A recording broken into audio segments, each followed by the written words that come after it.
One of the things that I find most fascinating about autopsy reports is that some deaths are not what they appear. Here are some celebrity autopsy reports that came along with twists that shocked the masses.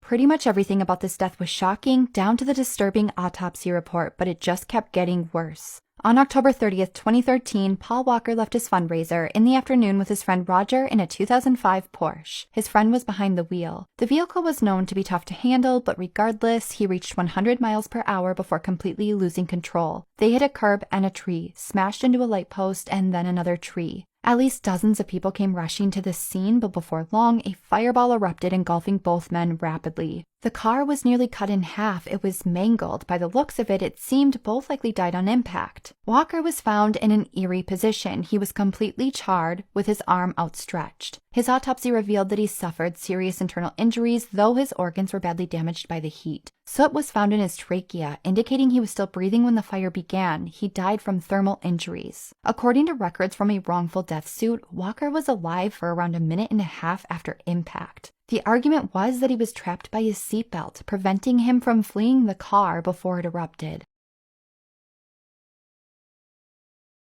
This particular death was shocking in its own right, but then we learned that he took someone with him to the grave and left behind a disturbing crime scene. On September 26, 2012, police were called to a Hollywood bungalow on reports of screaming. Upon arrival, they were greeted with the grim sight of a younger adult male lying mangled and bloody in the driveway. He had nail marks on the sides of his neck, numerous skull fractures, a brain hemorrhage, several fractured vertebrae in his spine, and various bruises and abrasions. The body belonged to 28-year-old Johnny Lewis. Lewis had recurring roles on hit television shows, but is most well known on TikTok for being Katy Perry's ex-boyfriend. That's not all that police found. After searching the interior of the home, they found a frenzied, bloody scene in the master bedroom. 81-year-old Catherine Davis, homeowner and Lewis's landlady, had been brutally beaten and strangled and was left unrecognizable. Johnny Lewis murdered Miss Davis before climbing onto the roof. The autopsy couldn't determine if his fall was accidental, but even more shocking, his toxicology report came back negative. No illicit substances were found to explain his behavior. We still don't know his motive.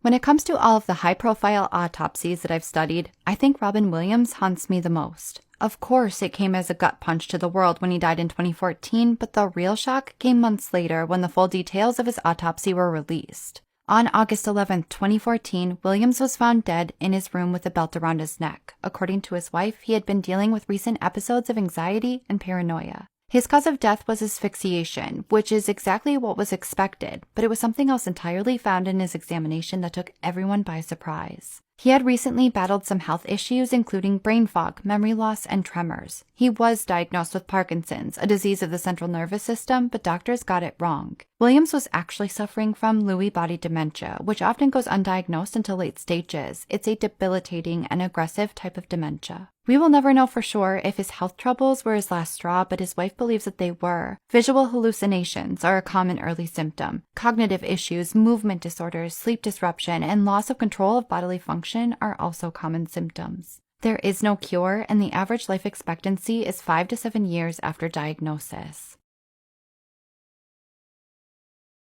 On April 21, 2016, the legendary artist known as Prince was found dead in an elevator in his home. He wasn't discovered for at least 6 hours, and the appearance of his body rendered little clues. His examination didn't explain much either, but when toxicology results finally came back, they revealed that he died of a fatal level of a substance that he himself didn't even know that he was on. He did willfully take a pain medication known as hydrocodone. Some of them were found in a bottle on scene. The pills were oblong with the proper imprinted letters and numbers. Yet, he did not have hydrocodone in his system. Instead, he had a beyond fatal level of a synthetic opioid called fentanyl. Further testing revealed that the medication in his possession was counterfeit, which is an ever-growing problem claiming lives. Fentanyl is pressed into a pill made to look real, but people get lazy with measurements. In many deaths, even just one pill or a portion of a pill contains a lethal level of the substance. There isn't any evidence to suggest that Prince or anyone around him had knowledge that the medication was a deadly dupe.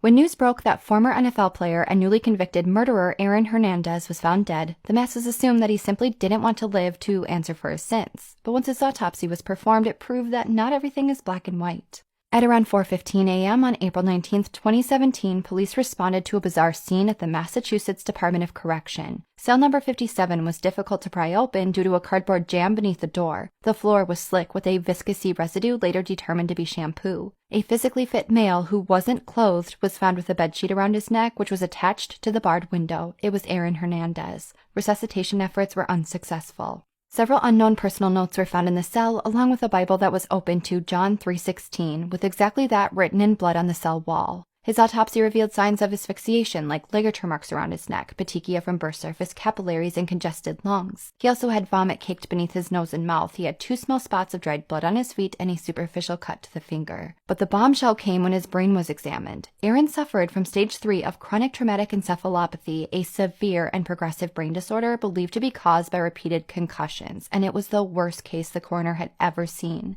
The condition is most commonly seen among professional football players and occasionally boxers, and can cause displays of aggression, memory loss, trouble with impulse control, and behavioral changes. There's no way to pinpoint whether the diseased brain tissue was a factor in his committed homicide, but it can't exactly be ruled out either.